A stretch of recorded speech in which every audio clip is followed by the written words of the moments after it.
LibreOffice technology is the best platform for development of open source personal productivity software. We will look at how over 10 years the LibreOffice community has managed to transform the OpenOffice source code, which was a desktop product, into a development platform available on multiple technologies and multiple operating systems. In 2010, the LibreOffice community, which was at the time part of the OpenOffice community, took control of the OpenOffice software that was under risk of being abandoned by Oracle. And the reality is that was not just abandoned by Oracle in 2010, but was then abandoned by IBM in 2014 after 3 years of a failing project trying to relaunch OpenOffice as Apache OpenOffice without basically developers and without community. So today LibreOffice is by far the most known and the largest used open source Office suite.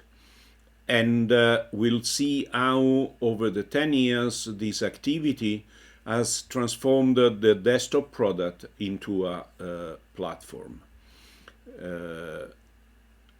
Since 2010, the families, the different LibreOffice families have gone through a number of development cycles, and each cycle was focused on a specific area, although developers, of course, were taking care of the entire source code and the entire issues and problems and challenges. Let's say that each family had a focus, and the progress of these focuses, starting from code cleaning, going through code refactoring, going through an update of the user interface, which made it possible to guarantee availability on multiple platforms, which includes mobile and cloud, of course, and allows to have an improved document compatibility today. I would say an extremely good document compatibility with Microsoft Office proprietary formats.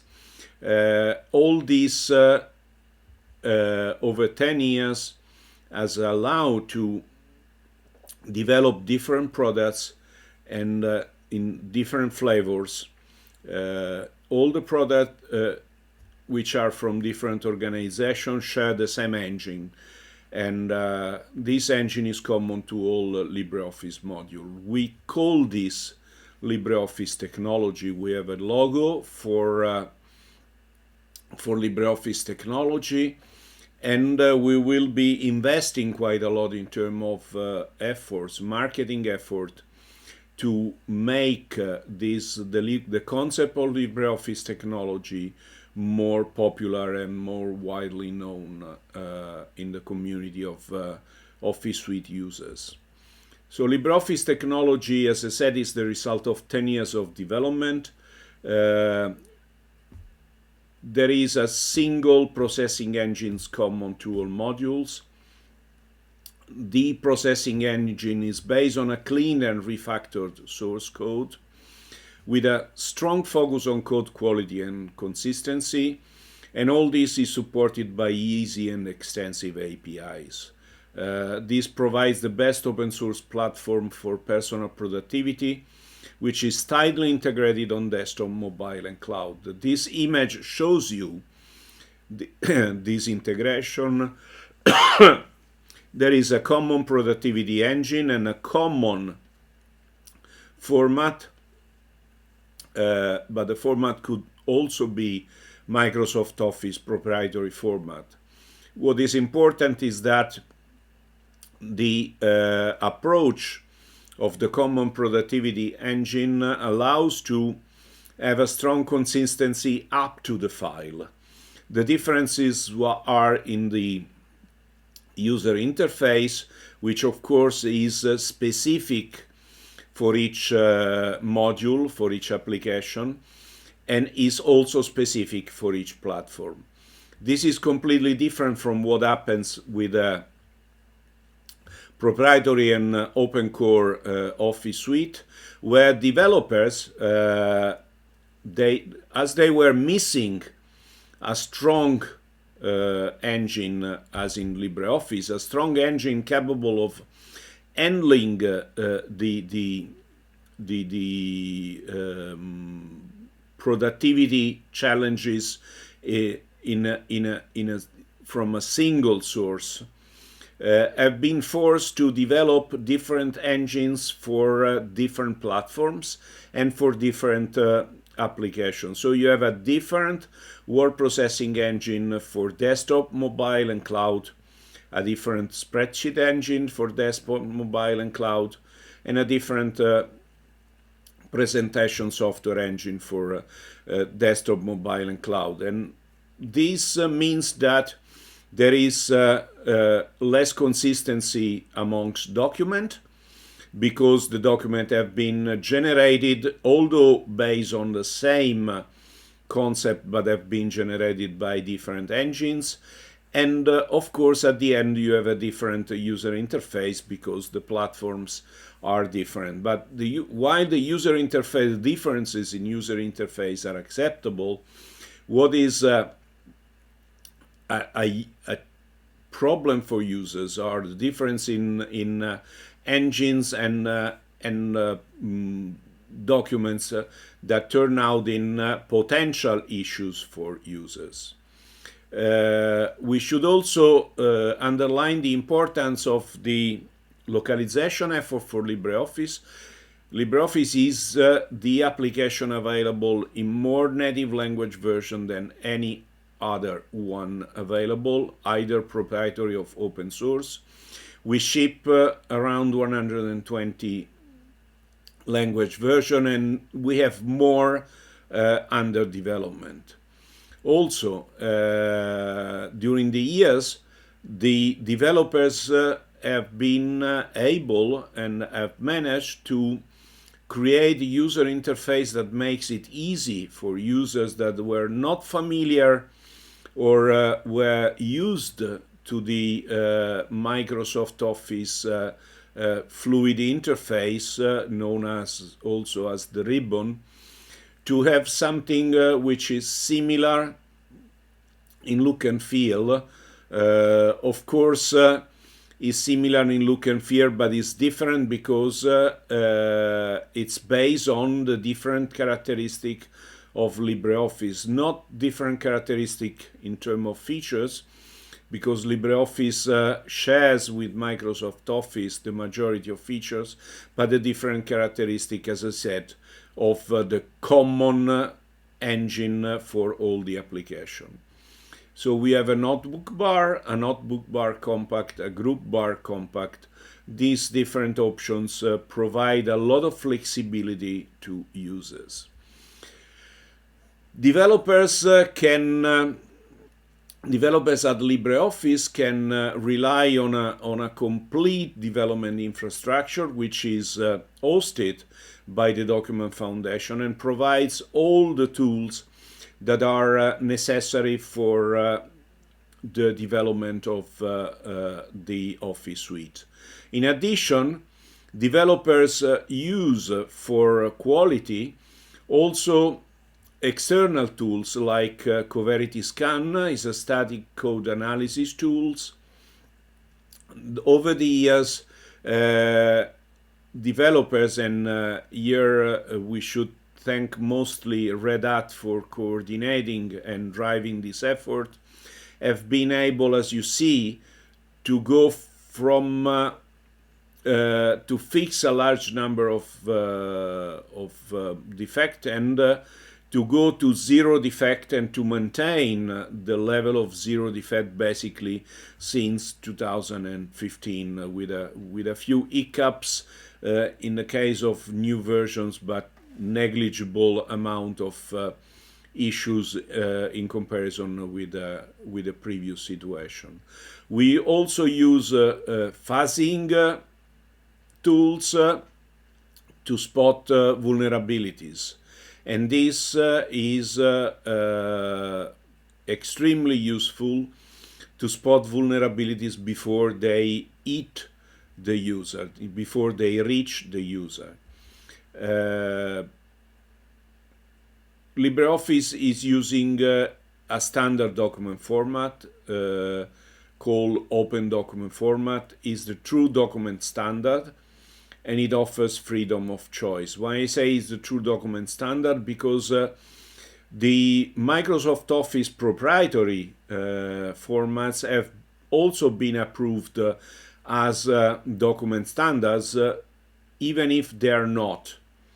They are not standard because they do not follow the ISO definition for standard and the ISO approach to open standard.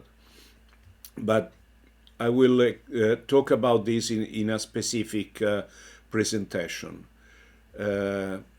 Characteristic of ODF are that is simple, solid, robust, is consistent across operating system, is based on many existing ISO standards, so it doesn't reinvent the wheel, absolutely not. It's using standards when they are available, is predictable and consistent in terms of behavior versus contents and format, which means that if you create a document with LibreOffice on the desktop and LibreOffice on the cloud, the document will be exactly the same in terms of not only on what you see on the screen, but in terms of code of the document. And ODF as a format is human readable by normal user. If you look at the content of ODF, not what you see on the screen, but what the file contains, you would be amazed how easy it is to spot the different components of a file. Of course, we cannot forget that there is a very large number of users using Microsoft proprietary document format, and because of this developers spend a large amount of time to improve the situation, to manage what is called a round-trip test. So take a document developed with Microsoft Office, open it with LibreOffice, change it, and open it back with the Microsoft Office, and the document has to be the same and has, of course, to include the changes applied by LibreOffice. And this round-trip test is continuously managed in the different flavors. So is managed for Word document, is managed for Excel spreadsheet, and is managed for PowerPoint slide decks.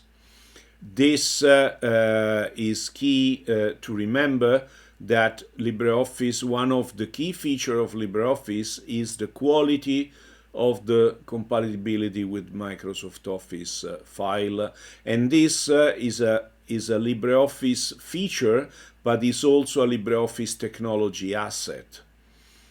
The quality of the filters included in the LibreOffice technology is available to all the products that are using that are based on that technology. So the same quality is available on the desktop, on mobile, and on the cloud. And if you save a document to DocX, it will be exactly the same independently from the platform you are saving it from, and if you import, the behavior will be the same also independently from the platform. This is a huge advantage for users because once they become accustomed to LibreOffice, LibreOffice makes it very easy to predict the quality of the imported document and to solve the basic issues which are in most of the cases related to fonts or to other trivial problems which can be solved just by changing a few elements in the configuration of the software or the file. To support development, developers have created the LibreOffice Kit. LibreOffice Kit it allows to access LibreOffice functionalities without the need of learn and use the UNO complexity. The idea was to offer a thin API that allow people to write small application without to dig into the complexity of the UNO API that is a lot more difficult to learn and needs more experience than LibreOffice Kit. And also LibreOffice Kit allows rendering of documents for any application. Another area where developers are focused their efforts is the creation of macro libraries for LibreOffice, which can be called using BASIC or Python. And these libraries help to overcome the steep learning curve of LibreOffice API and offer easy access to several macro features that allow to create macros in an easier way and also in a faster way than by using the Star Basic language. LibreOffice version, all the LibreOffice technology, of course, allows to easily create different versions of the software, and the versions are also different based on the support which is associated with the version. There are dailies, betas, and release candidates that are focused on testing the LibreOffice source code for quality, and these are we can say that are reserved to power users, people that is able to manage the software and knows the software to a level that is able to control the potential issues that happen when using an unstable version, unstable by definition because it's still a development version. Then we have a community version, which is a stable version. It's the fact that we have added community is to underline the fact that this version is supported by community members, is supported by volunteers, and although these volunteers are extremely professionals in their support, they cannot provide a 24/7 support. They cannot work every day because they have another activity. They are volunteers. So this is the reason why there is a family of enterprise product, which are targeted to enterprises, targeted to large migrations and deployments. These versions are offered with professional support. They might be long-term supported version or specific version based on an agreement with an ecosystem company. It is important then enterprise users learn that the best way to deploy LibreOffice on their premises is to buy an enterprise version. The cost is not even comparable with that of proprietary software, but by paying a small amount of money, they support the development of the product, they support the development of the project, because being open source, whatever is developed paid by a single enterprise will soon become an asset for the entire ecosystem, for the community of users, for the community of individual and enterprise users. And enterprises will pay for a feature, but then will benefit for features that have been developed by other paying users. So there is an advantage, a common advantage in supporting LibreOffice Enterprise version.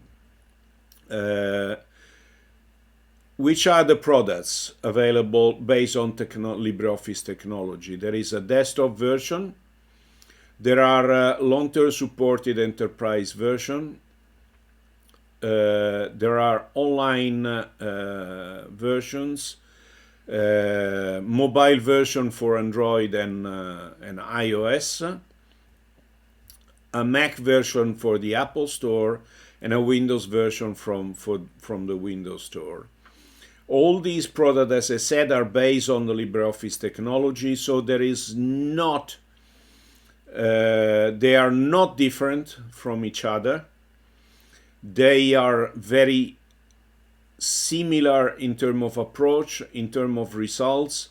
You can exchange documents between a desktop version provided by TDF and a Windows Store version provided by Allotropia and an Android version provided by Collabora without any issue, because the format, the file format is the same, and also the features are generated and provided by the same transactional engine. So to summarize all this, the unique selling proposition of LibreOffice is to be the best open source Office suite ever, backed by a strong community and a strong ecosystem. Based on the open document format ISO standard document for interoperability and digital sovereignty, which is important because ODF will allow you to have full control over your contents, but also providing a superior compatibility with proprietary document format. So the best of free open source software with professional support available for organization using Office productivity for production and management of strategic business contents. All this is important. I hope you have some question. I'm available to answer your question now. Thank you for listening, and see you.